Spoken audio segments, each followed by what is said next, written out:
بسم اللہ الرحمن الرحیم۔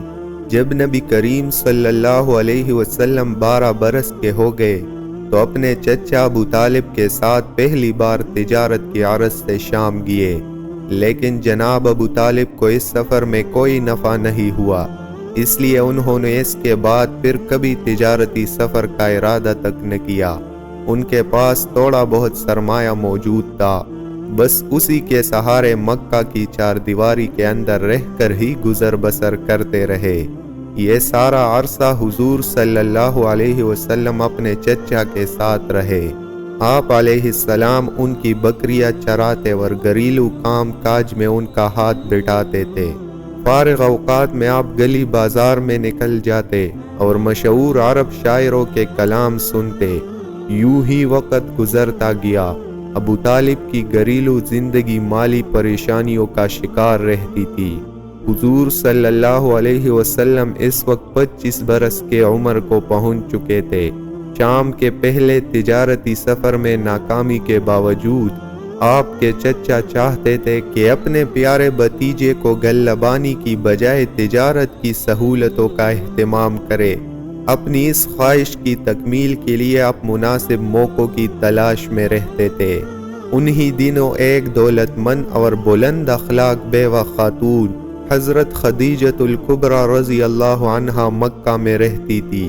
رشتے میں وہ حضور صلی اللہ علیہ وسلم کی چچا زاد بہن تھی۔ ان کے انتہائی پاکیزہ کردار کی وجہ سے لوگ انہیں طاہرہ کی لقب سے یاد کیا کرتے تھے۔ خدیجہ رضی اللہ عنہا اپنی تجارتی کاروبار کے سلسلے میں جفاکش اور شریف لوگوں سے اجرت پر خدمت لیا کرتی تھی۔ انہوں نے حضور صلی اللہ علیہ وسلم کے اخلاق اور دیانت کے بہت چرچے سن رکھے تھے، چنانچہ انہوں نے آپ کی دیانت اور خدمت سے فائدہ اٹھانے کا سوچا۔ خدیجہ رضی اللہ عنہا نے آپ علیہ السلام کو بلا بھیجا اور کہا کہ اگر آپ میرا تجارتی مال لے کر شام جائے تو میں آپ کو لوگوں سے کہیں زیادہ معاوضہ دوں گی۔ چنانچہ آپ صلی اللہ علیہ وسلم نے یہ اچھا کاروباری پیشکش قبول کر لیا تو خدیجہ رضی اللہ عنہا نے اپنے مال کے ساتھ ساتھ اپنا ایک غلام جس کا نام میسرہ تھا ان کو بھی آپ علیہ السلام کے ساتھ روانہ کر دیا۔ شام کے علاوہ حضور صلی اللہ علیہ وسلم تجارت کے لیے متعدد اور مشہور مقامات پر جانے کا بھی خاص تجربہ رکھتے تھے۔ خدیجہ رضی اللہ عنہا نے جہاں جہاں آپ کو تجارت کی غرض سے بھیجا ان میں یمن بھی شامل ہے۔ یمن میں آپ علیہ السلام 2 مرتبہ تشریف لے گئے اور ہر بار واپسی پر خدیجہ رضی اللہ عنہا نے آپ کو معاوضے میں ایک اونٹ دیا، مگر حضور صلی اللہ علیہ وسلم نے جتنے بھی غیر ملکی تجارتی دورے کیے ان سب میں شام کا دوسرا تجارتی سفر ہر اعتبار سے اہم ہے۔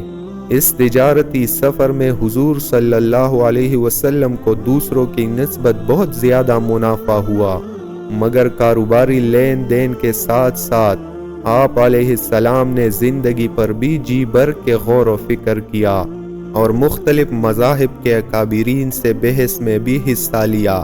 سفر کے دوران خدیجہ رضی اللہ عنہا کا غلام میسرہ بھی آپ کی فہم و فراست اور محنت و دیانت کا گرویدہ ہو چکا تھا۔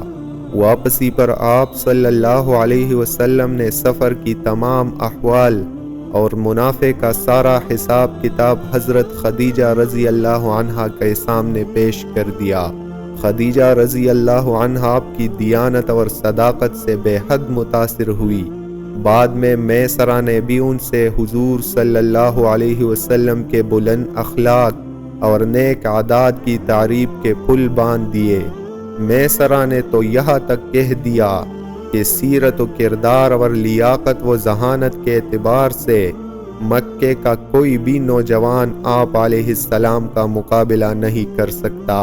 ان تمام باتوں سے خدیجہ رضی اللہ عنہا کے دل میں حضور صلی اللہ علیہ وسلم سے محبت اور عقیدت کی راہ ہموار ہو گئی۔ اس کی دل میں آپ صلی اللہ علیہ وسلم کا اخلاق و دیانت گر کر گئی تھی اور انہوں نے حضور صلی اللہ علیہ وسلم سے ازدواجی رشتے کا فیصلہ کر لیا۔ اور اپنی ایک قریبی سہیلی نفیسہ سے دل کی بات کہہ ڈالی۔ نفیسہ بہت سمجھدار خاتون تھی۔ وہ فوراً حضور صلی اللہ علیہ وسلم سے ملی اور باتوں ہی باتوں میں آپ سے پوچھا، آپ شادی کیوں نہیں کر لیتے؟ آپ صلی اللہ علیہ وسلم نے فرمایا، میرے پاس مطلوبہ مال و دولت نہیں ہے۔ نفیسہ بولی، اگر عرب کی کوئی حسین و جمیل، خوش اخلاق اور اچھے خاندان کی خاتون سے آپ کا رشتہ ہو جائے تو آپ اسے قبول کر لیں گے؟ آپ علیہ السلام نے دریافت کیا، آخر ایسی خاتون ہے کون؟ جب نفیسہ نے خدیجہ رضی اللہ عنہا کا نام لیا تو آپ صلی اللہ علیہ وسلم نے فوراً اپنی رضامندی کا اظہار کر دیا۔ لہٰذا شادی کی بات پکی ہو گئی اور تمام ابتدائی مراحل بھی طے ہو گئے اور شادی کی حتمی تاریخ مقرر کر دی گئی۔ حضور صلی اللہ علیہ وسلم اپنے رشتہ داروں کو لے کر خدیجہ کے گھر تشریف لے گئے۔ حضور صلی اللہ علیہ وسلم کی رشتہ داروں میں جناب ابو طالب اور حضرت حمزہ رضی اللہ تعالی عنہ جیسی بلند شخصیات بھی شامل تھے۔ خدیجہ کے ہاں اس کے رشتہ دار اور احباب خاندان پہلے ہی مدعو تھے، چنانچہ ایک عظیم نکاح کی پرمسرت تقریبات کا سلسلہ شروع ہوا۔ جناب ابو طالب نے خطبہ نکاح پڑھا۔ حضرت خدیجہ رضی اللہ عنہا کا حق مہر 20 جوان اونٹنیاں مقرر ہوئے۔ عرب کے دستور کے مطابق آن حضرت صلی اللہ علیہ وسلم نے شادی کے بعد حضرت خدیجہ کے ہاں سکونت اختیار کر لی۔ حضور صلی اللہ علیہ وسلم اور حضرت خدیجہ کی عمر میں پورے 15 سال کا فرق تھا۔ دونوں کی معاشی حالات بھی ایک دوسرے سے مختلف تھے، مگر چونکہ سیرت و کردار، عادات و اطوار اور عمومی رہن سہن میں دونوں بلند ترین مقام حاصل کر چکے تھے، ان میں روحانی اور اخلاقی ہم آہنگی کے پائیدار رشتے موجود تھے۔ اس لیے مال و منصب اور عمر کی تفاوت ان کے ازدواجی تعلقات پر کوئی ناخوشگوار اثر مرتب نہ کر سکی، بلکہ یہ شادی ہر اعتبار سے ایک مثالی رشتہ ثابت ہوئی۔ وقت گزرنے کے ساتھ ساتھ حضور صلی اللہ علیہ وسلم اور خدیجۃ الکبریٰ کے گھر میں خوشیوں اور نیکیوں میں اضافہ ہوتا چلا گیا۔ ان کی ازدواجی زندگی کا لمحہ لمحہ خوشی، سکون، طہارت اور توازن کی نعمتوں سے لبریز رہا۔ ان کے ہاتھ 2 بیٹے اور 4 بیٹیاں پیدا ہوئے۔ دونوں بیٹے ابتدائی عمر میں ہی اللہ کو پیارے ہوئے۔ 4 بیٹیوں کے نام یہ ہے: حضرت فاطمہ رضی اللہ عنہا، زینب رضی اللہ عنہا، رقیہ رضی اللہ عنہا اور کلثوم رضی اللہ عنہا۔ حضور صلی اللہ علیہ وسلم کو اپنی اولاد اور بیوی سے بے پناہ محبت تھی۔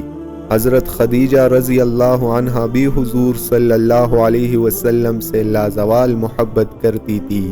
حضرت خدیجہ اس خوشگوار شادی کے بعد 25 برس زندہ رہی اور پھر اس فانی دنیا سے چلی گئی۔